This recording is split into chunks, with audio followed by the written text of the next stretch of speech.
8 साल बाद एक ऐसा दुर्लभ अवसर आ रहा है जब पूरे 8 बड़े मंगलवार एक साथ आने जा रहे हैं। मनोजवम मारुतुल्य वेगम जितेंद्रियम बुद्धिमताम वरिष्ठम। यह एक ऐसा समय है जो खासकर उत्तर प्रदेश के शहरों में एक अलग ही रूप ले लेता है। मैं कहता रहता हूँ एक एक मंगलवार एक एक सिद्धि प्रदान करने वाला होता है। बड़े मंगलवार को हमें क्या करना चाहिए? मनोजवम मारुतुल्य वेगम जितेंद्रियम बुद्धिमताम वरिष्ठम वातात्मजम वानरयूत मुख्यम श्री राम दूतम शरणम प्रपद्ये। जय सिया राम। बंधुओं, उत्तर प्रदेश में एक अनोखी परंपरा है जहाँ बड़ा मंगल का उत्सव बहुत धूमधाम से मनाया जाता है, जिसे नवाबों के दौर की बेगम ने शुरू किया था। और उसी दिन हनुमान जी के मंदिरों में जो भंडारे लगते हैं, उन सब भंडारे में लोग सम्मिलित होकर के दिल से खिलाते भी हैं और उतने ही सहज भाव से उसको ग्रहण भी करते हैं। यह सिर्फ एक त्योहार ही नहीं माना जाता, यह हनुमान भक्ति का जीता जागता स्वरूप है। तो चलिए आज हम इस बड़े मंगल को बहुत करीब से समझने की कोशिश करते हैं कि बड़ा मंगल है क्या।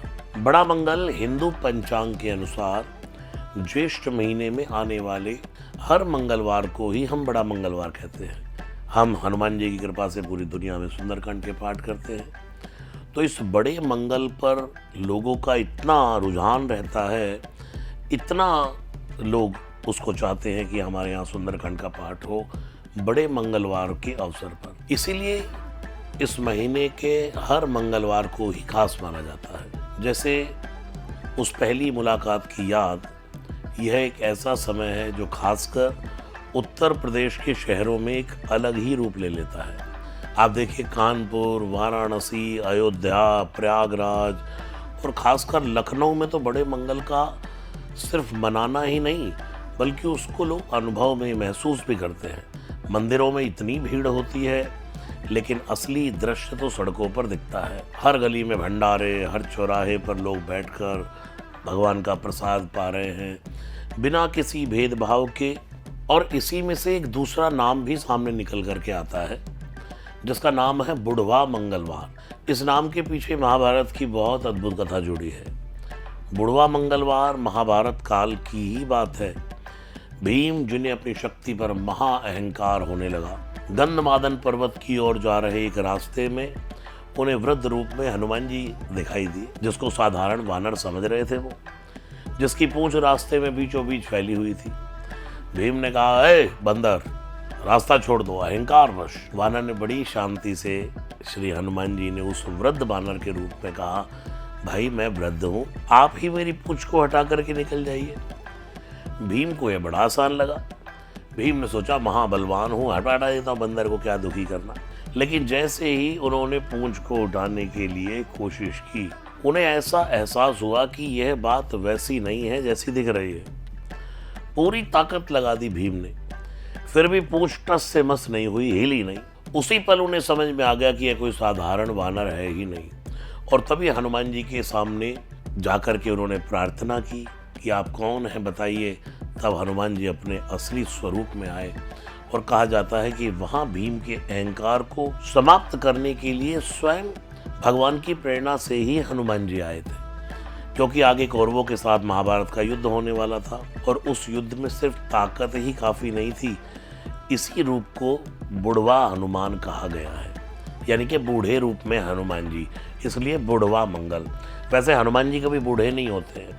हनुमान जी निरंतर चिरंजीवी हैं, परम सुंदर हैं, कंचन वरण विराज सुवेशा। लेकिन एक बार भीम का अहंकार नष्ट करने के लिए, ध्वस्त करने के लिए हनुमान जी ने बूढ़े वानर का रूप लिया।